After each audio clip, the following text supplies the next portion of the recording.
Po Mariaus prie vamzdžio keliaus Vidas Blekaitis. Gerai, Mariau, pradedam. Iš Mariaus tikrai tikiuosi gero rezultato. Pirmas kartas jau yra.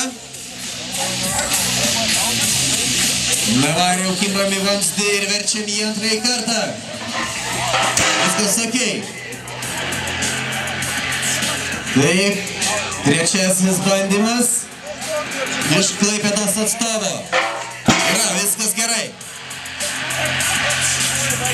Ir Marius kimba dar kartelį į vamzdį, mėgindamas jį apversti ketvirtąjį kartą, tai jam ir pavyksta. Penktasis bandymas. Laiko dar iš tikrųjų lieka.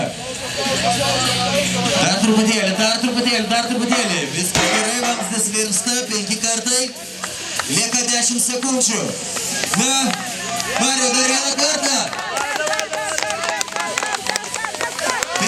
Lieka tik perversti ir viskas. Teisėjo švilpukas, reiškiantis, kad Marius Lalas vamzdį atvertė 6 kartus per 60 sekundžių.